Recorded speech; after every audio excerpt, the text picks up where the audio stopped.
আসসালামু আলাইকুম, চলে আসলাম নতুন একটা রেসিপি নিয়ে। আজকের রেসিপিটা হলো আমি শুটকি বাগার দিব। আর এভাবে শুটকিটা বাগার দিব, কোনো কাটা কোটা থাকবো না, বাচ্চারাও খাইতে পারবে একদম সহজভাবে পদ্ধতিতে। আর শুটকি বোনার রেসিপি আমার চ্যানেলে আরও আছে, যারা নতুন আছেন আমার রেসিপিটা দেখে একদম সহজভাবে রান্না করতে পারেন। প্রথমেই আমি 1 কাপের মতো পানি দিয়ে দিলাম। পানির মাঝে আমি অনেকগুলি চ্যাপা ধুয়ে পরিষ্কার করে নিয়ে নিয়েছি, গরম পানি দিয়ে নিয়ে মাথাটা ফালাইয়া নিছি, নিয়ে পানির মাঝে দিয়ে এখন আমি ঢাইকা দিছি 10 মিনিটের মতো করে সিদ্ধ করে নিব। নিয়ে এখন আমি আরও কিছুক্ষণ এরকম নাড়াচাড়া করে সিদ্ধ করে নিব। পুরা কাটার থেকে শুটকিটা আলাদা হয়ে যাবে আর একদম গলে যাবে। তারপরে দেখবেন শুটকি কোনো কাটা থাকবে না। শুটকিটা যে ভুনা করব, এই যে হয়ে গেছে আমার। এখন আমি চুলায় একটা ফ্রাই প্যান বসিয়ে দিলাম শুটকিটা রান্না করার জন্য, আর দিয়ে দিব আমি পরিমাণ মতো তেল। তেলটা দিয়ে শুটকি রান্না করার জন্য লাগবে পেঁয়াজ কুচি আর লাগবে অনেকগুলি রসুন। প্রথমে দিয়ে দিলাম আমি 1 কাপ পেঁয়াজ কুচি, দিয়ে এখন দিয়ে দিব আমি অনেকগুলি রসুনটাও আমি কুচি করে নিয়েছি। চাইলে আপনারা ছেঁচেও দিতে পারেন, এভাবে হলে আর একটু ভালো হয়। তারপরে এই যে বাদামি কালার করে নিলাম, নিয়ে এখন আমি দিয়ে দিব সব ধরনের মশলা। প্রথমে দিয়ে দিলাম লবণ পরিমাণ মতো, তারপরে দিয়ে দিলাম পরিমাণ মতো হলুদ, তারপরে দিয়ে দিলাম পরিমাণ মতো মরিচের গুঁড়া। ঝালটা বুঝে মরিচের গুঁড়াটা অ্যাড করবেন।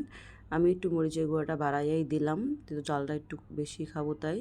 এই যে দেওয়া হয়ে গেছে, দিয়ে এখন একটু নাড়াচাড়া করে তেলের সঙ্গে কষায় নিলাম। নিয়ে এখন দিয়ে দিব আমি সেই শুটকিটা, যে শুটকিটা আমি রান্না করে নিয়েছি সেই শুটকিটা এই যে একটা ছাঁকনি দিয়া ছেঁকে আমি নিয়ে নিতেছি। পুরো শুটকিটা আলাদা হয়ে গেছে দেখেন, আর শুধু পানিটা দিছি। এভাবে হলে বাচ্চারাও খাইতে পারবে, কোনো কাঁটা লাগবে না। এই যে দিয়ে এখন নাড়াচাড়া করে মিক্স করে আমি জাল করে নেব 10 মিনিটের মতো। চলে আসতেছি 10 মিনিট পর।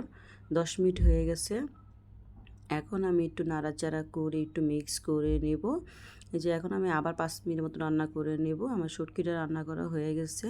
এখন আমি একটু নাড়াচাড়া করে এখন দিয়ে দিব আমি এখানে পরিমাণ মতো কাঁচামরিচটাও মাঝখান দিয়ে চিড়ে নেব। আর দিয়ে দিব পরিমাণ মতো আরেকটু রসুন কুচি, সেটা অপশনাল, না দিলেও হয়, কিন্তু আরেকটু রসুন দিব তাহলে খেতে ভালো লাগবে। এই যে রসুনটা দিয়েও এখন আমি নাড়াচাড়া করে একটু মিক্স করে নেব। আর আজকে শুটকির রেসিপিটা কেমন হয়েছে আমাকে জানাবেন কমেন্ট বক্সে, বোল্ড হলেও জানাবেন। আর প্লিজ সবাই আমার চ্যানেলটা লাইক এবং ফলো করে দিয়েন, এবং আমার সব ভিডিওগুলো দেখেন। ভিডিওগুলো ভালো লাগলে আমার চ্যানেলে সাবস্ক্রাইব করে দিন। এই যে আমার শুটকি রান্নার রেসিপিটা একদম কমপ্লিট হয়ে গেছে, দেখছেন একদম সহজভাবে শুটকিটা রান্না করে নিচ্ছি। আমি আর একটু নাড়াচাড়া করে শুকিয়ে নেব, আর কিছু করব না, শুটকিটা আমি এভাবেই রাখবো। শুটকিটা রান্না করা হয়ে গেছে। আসসালামু আলাইকুম, আল্লাহ হাফিজ।